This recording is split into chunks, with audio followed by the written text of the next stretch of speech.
Nous allons voir un peu d'intégration. Et comme ça ne plaît pas beaucoup, nous allons voir des recettes pour être capable d'intégrer un minimum pour tous. D'abord, il faut savoir que c'est très utile. Au départ, ça servait à calculer des surfaces, comme avec l'intégrale de Riemann. Et progressivement, ça a eu une grosse utilité en probabilité. Comme on sait que les probabilités régissent notre quotidien avec tout ce qui est aléatoire, mais aussi tout ce qui est mécanique quantique, eh bien on comprend l'utilité que peut avoir l'intégration dans la vie de tous les jours. On a deux sortes d'intégrales au départ, ce qu'on va appeler les intégrales classiques et les intégrales impropres. Nous allons d'abord voir les intégrales classiques. C'est des intégrales pour lesquelles la fonction existe partout, et on va noter grand F une primitive de cette fonction. On verra ensuite ce que sont les primitives. L'intégrale sera donc définie en fonction de la primitive. L'intégrale de la fonction sur un intervalle AB sera définie comme la primitive sur le B, celui du haut, moins sur la primitive sur le A. Seuls deux impacts de primitive servent à définir la totalité de l'intégrale. Il faut voir ça comme une espèce de machine, l'intégration. On a l'intégrale d'une fonction qui est donnée. Cette fonction, on la passe dans la machine, tac, tac, tac. On en sort la primitive de la fonction. Et c'est cette primitive qui est intéressante seulement sur les deux bornes, toujours la borne du haut moins la borne du bas. Le deuxième type d'intégrales sont les intégrales impropres. C'est des intégrales qui ne sont pas définies partout sur l'intervalle. Et notamment, par exemple ici, on a le droit de donner une borne qui serait l'infini, ici. Dans ce cas-là, il faut simplement penser que comme f de infini, ça ne va pas faire très très joli, on va le remplacer par la limite quand ça tend vers l'infini. Voilà, c'est juste un tout petit changement. Si ce n'était pas l'infini, mais une valeur sur laquelle elle n'était pas définie, c'est pareil, ce serait une notion de limite. On pourra bien sûr calculer ces intégrales comme les autres en utilisant la notion de limite. Mais parfois on n'est pas capable de les calculer et il nous intéresse simplement de savoir si elles existent, qu'elles sont finies, c'est ce qu'on appelle convergentes, ou alors si ce n'est pas le cas, c'est ce qu'on appelle divergentes. Cette partie 2, c'est quand même l'objet d'un domaine mathématique particulier et différent qui ne sera pas traité ici. Nous, on va s'occuper que du calcul, mais on peut travailler sur les intégrales sans avoir à les calculer, juste pour vérifier qu'elles existent ou non.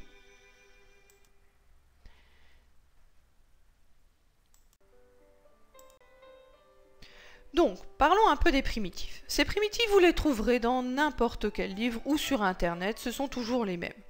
C'est quoi la primitive? C'est quand on prend la fonction, on la fait passer dans une machine, comme je le montre ici en bas, et elle change de nature, elle devient une autre fonction.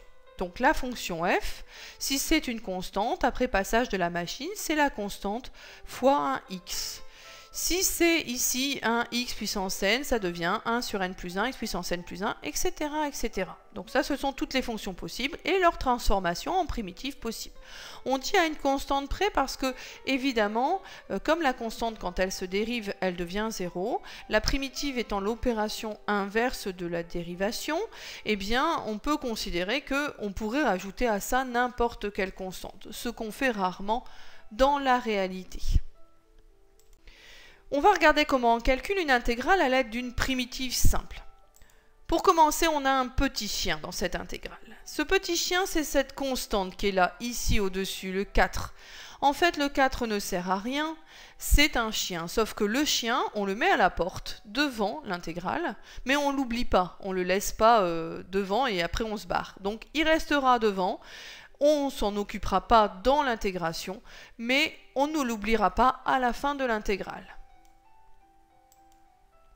Du coup, on commence par mettre le 4 devant, puis on va chercher la formule dans le tableau qui correspond à celle-là. Alors évidemment, si elle était totalement écrite à chaque fois, ce serait facile, on n'aurait qu'à recopier. Là, il faut bien voir qu'on a mis des n parfois pour généraliser tous les polynômes possibles ou tous les quotients possibles. Donc là, on est sur la formule 1 sur x puissance n qui correspond à x puissance moins n aussi. La formule, c'est 1 sur moins n plus 1, 1 sur x puissance n moins 1. On remplace le n par 2, donc 1 sur x carré, après passage par la machine à la primitive, on obtient 1 sur moins 2 plus 1 en appliquant bêtement cette formule avec n égale 2, x2 moins 1, moins 1 sur x. C'est toujours pareil, vous êtes très fort en simplification et calcul, vous pouvez aller très vite. Vous n'êtes pas très fort, vous repassez par toutes les valeurs, c'est beaucoup plus facile. Du coup, notre petite intégrale, après passage en la machine à primitive, on peut la transformer avec sa primitive qu'on a trouvée ici au-dessus, moins 1 sur x, qu'on met ici entre les crochets, c'est juste une notation. Pour pouvoir pas oublier, une fois qu'on a la fonction ici entre crochets, de l'appliquer en 2 et en 1. Donc on remplace le x par 2, on remplace le x par 1 ici. Donc ici par 2, ici par 1, et on obtient la solution.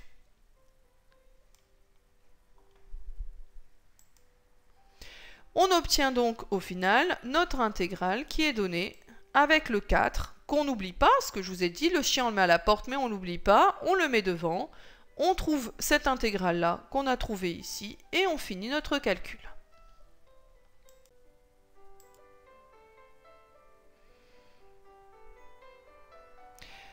Bien sûr, parfait beaucoup plus compliqué que ça et on va devoir utiliser les primitives composées. Les primitives composées, en fait, cette fois-ci, ça utilise cette formule. Celle qui dit qu'en fait, quand on dérive une fonction composée de deux fonctions, la dérivée de la deuxième fonction doit se retrouver devant. Ce qui permet de nous dire que, par exemple, si on se retrouve avec u' puissance n, là, on est capable de l'intégrer. C'est quand on retrouve la dérivée devant. Je prends par exemple, si on dérive exponentielle de x carré, on va obtenir 2x exponentielle de x carré. C'est du coup les 2x, on va devoir les retrouver devant l'exponentielle pour pouvoir primitiver, puisque c'est l'opération inverse de la dérivation, et obtenir l'exponentielle même. Ceux qui ne comprennent pas très bien cette formule doivent juste se souvenir que si jamais on combine des fonctions, eh bien on n'utilisera pas le même tableau que précédemment. Pour expliquer un peu mieux, voici une autre intégrale à calculer cette fois-ci. On voit bien que c'est un petit peu plus embêtant que tout à l'heure parce que tout à l'heure on avait sur x carré. Et là c'est pas juste un x carré, c'est une formule qui elle-même est mise au carré. Donc c'est pas tout à fait la même chose. Alors, pour commencer, on va s'occuper du chien. Le chien, c'est toujours les constantes. Chaque constante ne doit jamais nous déranger. On peut la mettre devant notre intégrale. Je prends donc le 3 qui est là, qui me gêne, je le colle devant, c'est un chien, le chien reste à la porte. Je vais donc m'occuper de cette intégrale-là. Et je vais regarder dans le tableau la formule qui ressemble à cette intégrale. Je regarde bien, ici j'ai un 2x carré, la dérivée de 2x carré c'est 4x. Alors, je vois qu'au-dessus j'ai quelque chose qui ressemble à 4x. En fait, j'ai qu'un x, hein, mais ça ressemble. Voilà, j'essaie de trouver une ressemblance avec l'une des formules. Je pense donc ici à la formule u' sur u puissance n, qui a l'air de ressembler. Je vais regarder si je peux adapter. Alors, si je me pose u égale 2x carré plus 1, et n égale 2, j'ai bien mon u puissance n au quotient. Il nous faudrait alors au-dessus la dérivée u', la dérivée de ça, c'est 4x. Donc il faudrait au-dessus avoir un 4x. Si j'avais 4x sur 2x carré plus 1 au carré, c'est ce que je vais appeler ma forme de rêve, c'est celle que je voudrais vraiment avoir dans mon intégrale, alors là, je connaîtrais largement sa primitive. Il n'y a pas de souci. Mais le problème, c'est que je ne l'ai pas, comme souvent, c'est pas la forme de rêve. Donc si j'avais cette forme de rêve de 4x sur 2x carré plus 1 au carré, je serais sous une forme u' sur u puissance n, quelque chose de classique. Donc je connais la primitive parce que après transformation on obtient ça. Je transforme donc et j'applique 1 sur moins 2 plus 1, 1 sur 2x carré plus 1, 2 moins 1. Donc l'application bête de la formule en remplacement, hein, c'est un masque, on prend le u, on le met à la place, on prend le n, on le met à la place. Et j'obtiens après simplification cette formule. Voilà. Mais comme j'ai dit tout à l'heure, le rêve, on ne l'a jamais véritablement, donc on va essayer de l'obtenir. Voilà. Pour cela, on va faire ce qu'on appelle une transformation. Donc je vais prendre ma formule, x sur 2x carré plus 1, qui est ce que j'ai pour le moment, en ayant mis le chien à la porte, et je voudrais celle-là. Donc je me dis, je veux ça, et je veux celle-là. Qu'est-ce que je vais bien pouvoir mettre au milieu pour que ce soit exactement la même chose? Attention, au milieu, j'ai le droit d'y mettre qu'un chien, c'est-à-dire quelque chose qui ne peut pas influer sur la fonction. Juste une constante, quelque chose qui en multiplication ne changera rien. Je vois bien qu'ici, si je multiplie par 4 en haut et que je divise par 4 en bas, 4 sur 4, ça va faire 1. Et j'obtiendrai bien le 1 que je veux devant le x. Donc je vais dire que ce point d'interrogation, en fait, c'est un quart. Si je mets un quart, eh bien je peux ici simplifier et obtenir la même chose. Ce 1 quart, c'est bien une constante, c'est un chien, parce qu'attention, je ne peux pas rajouter des x à l'intérieur de ma formule. C'est pas un chien, je ne pourrais pas le sortir comme je veux. Il faut que ce soit un chien ici devant. Voilà, donc là c'est un quart. Et donc je reprends ma formule que je cherchais à primitiver, c'est-à-dire cette bestiole-là.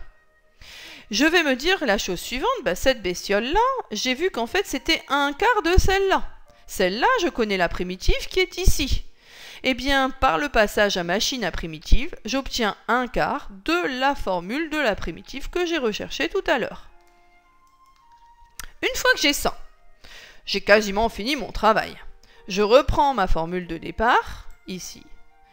Je la passe à travers la machine à primitive et j'obtiens donc ma primitive dans le crochet, avec les x. Il me reste encore à remplacer le x par 2 et par 1. Par 2 en haut, puis par 1 ici.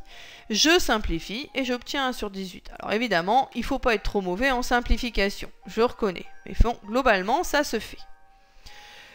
Une fois obtenu ça, eh bien, je n'oublie pas que j'avais laissé le chien à la porte ici dans ma formule 1 pour avoir un x séparé d'autres constantes. Je ne l'oublie pas, il était à la porte, donc je multiplie ce que j'avais trouvé comme intégrale ici par mon chien qui est 3 et j'obtiens un sixième. Nous allons travailler un peu sur l'intégration par partie, bien moins compliqué qu'il n'y paraît. En effet, tout vient de cette formule. Quand je dérive u fois v, j'obtiens u'v plus uv'. Voilà, ça normalement on le connaît. Du coup, si je passe ça de l'autre côté, j'obtiens u'v qui vaut uv le tout prime moins uv' seul. Un peu dur à dire. Si je cherche à intégrer u'v, j'intègre de chaque côté ici, et là, et puis là. On sait que l'intégration, on peut séparer les additions et les soustractions. Donc c'est ce que je fais ici, j'enlève les éléments. Donc, cet élément-là, c'est l'intégrale de u'v en dérivée. Mais c'est ce que je vous ai dit tout à l'heure. L'intégrale, en fait, la primitive, c'est une opération inverse de la dérivation. Je vais chercher la primitive de cette dérivée. Eh bien, la primitive de cette dérivée, c'est tout simplement ce produit. Donc, je mets les produits entre crochets, moins l'intégrale de uv', ça, je ne peux pas m'en séparer. Pour ceux qui ne comprennent pas vraiment pourquoi on obtient cette formule, eh bien c'est pas grave, vous vous souviendrez simplement que cette dernière formule, l'intégrale de u'v, c'est uv moins uv'. Ensuite, on va être bête et discipliné. Je prends par exemple cette intégrale à faire, la plus classique qui existe, il faut bien être honnête. La seule difficulté, c'est de se dire au départ, si c'est sur une forme intégration par partie, on a u'v. Donc il y a un u' à choisir et un v à choisir. Comment les choisir? Eh bien c'est simple, vous en choisissez un au départ, et si vous voyez que votre formule à l'arrivée complique ce que vous vouliez faire, ça sert à rien. Voilà, il faut que ça simplifie la fonction. Donc j'ai un départ, ça ce sont les valeurs de départ. Moi j'ai choisi, parce que je le sais aussi, que v sera égal à x et que u' sera égal à e de x. Je vais donc avoir ma formule de départ et puis me dire, si je veux à l'arrivée, je vais là retrouver la dérivée, là retrouver la primitive. C'est l'opération inverse en haut et en bas. Donc le v, je cherche à dériver, la dérivée de x, c'est 1. Le u', je cherche sa primitive. La primitive de exponentielle, c'est exponentielle. Voilà. Donc, j'ai fait les opérations dérivation et ici primitive. Ensuite, j'applique la formule qui est donnée. J'ai plus qu'à, comme j'ai bien été précise et noté mes u et v, j'ai plus qu'à prendre les uv, qui ne sont pas les dérivés, qui est toujours en diagonale, que je mets entre crochets, donc x, ex, voilà, appliqué en 1 et 0, auquel je soustrais les deux éléments d'arrivée que je mets en produit ici. C'est bien un produit, 1 ex, c'est pas une addition, c'est un produit. Voilà. Maintenant, j'ai fini mon travail, il me reste à simplifier. Donc ici, toujours la valeur en 1 et en 0, mais comme il y a un x en 0, ça disparaît. Et puis ici, on doit calculer la primitive de ex qui est elle-même, voilà. après simplification, j'obtiens le résultat facilement. Si on applique la méthode avec les valeurs de départ et d'arrivée, comme moi c'est fait dans un petit tableau, on ne peut pas se tromper.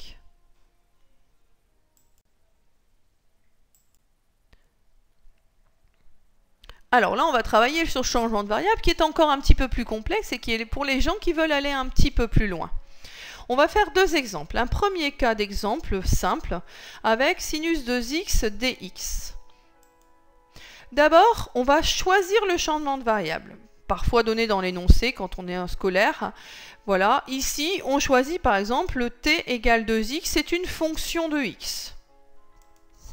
Puis, on va calculer ce que j'appelle le dt. Alors, pour calculer le dt, c'est tout simple. Il faut être un peu bébête. Se dire que, ici, de ce côté-ci, je vais dériver par rapport à t. Quand je dérive t par rapport à t, il reste 1. Et donc, j'obtiens 1. Et puis, je mets un dt pour ne pas oublier que de ce côté-là, c'était par rapport à t que je travaillais. Je dérive de l'autre côté ici par rapport à x. C'est un peu difficile parce qu'il faut maîtriser un peu de dérivation, mais 2x dérivé par rapport à x, ça fait 2. Donc je mets un 2. Et je mets ici de l'autre côté un dx pour ne pas oublier que c'était par rapport à x que je dérivais. C'est-à-dire, on obtient une formule du type dt égale u' de x dx. Voilà. Ensuite, on va calculer les bornes. Les bornes, quand x égale à 0, t égale à 0. Donc ça c'est facile. Puis ensuite quand x égale à pi sur 4, t qui vaut 2x est égal à pi sur 2. Alors je ferai remarquer la chose suivante, puisqu'on va en avoir besoin juste après. C'est qu'ici j'aurais pu aussi faire le choix, comme c'est une constante, de dire que x est égal à un demi de t. Et travailler de cette façon-là. Là, c'est par rapport à la suite que ça m'intéressait de travailler comme ça. Mais je peux aussi, quand c'est une constante, le mettre de part et d'autre, suivant ce que je préfère.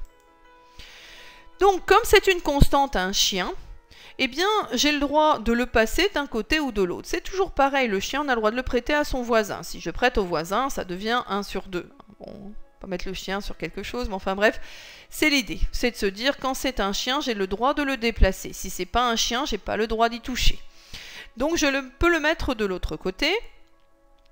Et puis cette fois-ci, une fois que j'ai ça, je vais pouvoir remplacer la totalité de ma formule en même temps. Et attention, on ne met pas des t en même temps que des x, on ne mélange pas torchon et serviette, ça vous le savez, ça ne se fait pas.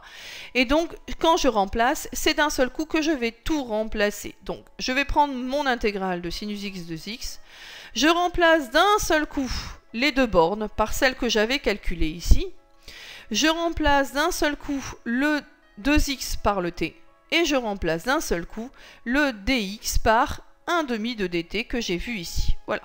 Et j'obtiens d'un seul coup une nouvelle formule. Nouvelle formule qui possède un chien, qui est un demi, que je vais pouvoir mettre devant, puisque c'est un produit. Et donc, je ne vais plus avoir qu'à intégrer sinus de t. Bon, on a toujours une petite difficulté avec le signe, mais avec les tableaux sous les yeux, on arrive à s'y retrouver, à l'intégrer, et puis à le travailler sur les deux bornes, on n'oublie pas le chien devant.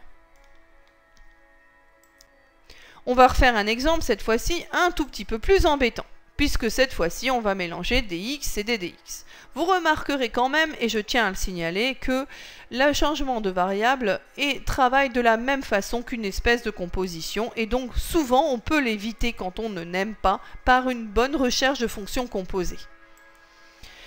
On va choisir le changement de variable, cette fois-ci t égale 2x carré plus 1, mon but étant de faire apparaître un e de x au lieu d'une formule composée de e ici. Voilà, ça c'est notre fonction u de x. On va calculer le dt comme tout à l'heure. Quand je calcule le dt, je dérive par rapport à t, il reste 1, ça fait dt. Je dérive par rapport à x ici, j'obtiens 4x, et j'oublie pas de mettre le dx pour dire que c'est par rapport à x. Je calcule ensuite les bornes, je remplace x par 0 dans ma formule, j'obtiens t égale à 1, je remplace x par 1 dans ma formule, j'obtiens t égale à 3. On recherche cette fois-ci u et u' dans la formule. Donc, C'est un petit peu comme tout à l'heure avec la forme de rêve, c'est-à-dire que je vais pouvoir intégrer, si j'ai bien exponentielle de u, u' dx, je vais pouvoir faire le changement de variable. Or, je ne l'ai pas forcément exactement. Donc, je vais être obligée de me dire, ben voilà, j'ai une forme de rêve. Si jamais dans ma formule, j'obtiens 4x dx, plutôt dans ce sens-là, e de u, u' dx, alors j'ai mis devant parce que c'est plus opportun, mais si j'obtenais 4x ici derrière, eh bien je pourrais intégrer facilement. Or, c'est pas tout à fait ce que j'ai, puisque moi j'ai une formule en x, par quoi multiplier cette formule pour obtenir ma formule en 4x, comme tout à l'heure, c'est un chien, c'est 1/4. Si je multiplie par 1/4 ma formule en 4x, eh bien je vais bien obtenir un u' dx et un exponentiel de u. Donc, je vais pouvoir cette fois-ci, une fois que j'ai tout retrouvé, tout remplacer en même temps. De même, toujours pas de torchon T en même temps que les serviettes X. Donc, quand je fais mon remplacement, ici, je fais apparaître déjà mon 1/4, dont je vais avoir besoin pour remplacer par le dt, c'est important. Voilà, donc je fais important, ça c'est mon dt que je vais remplacer. Ça c'est mon t que je vais remplacer directement. Et puis je vais changer les bornes en même temps, de la même façon. Et puis poursuivre mon calcul.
c'est fini, j'espère que c'était pas trop laborieux.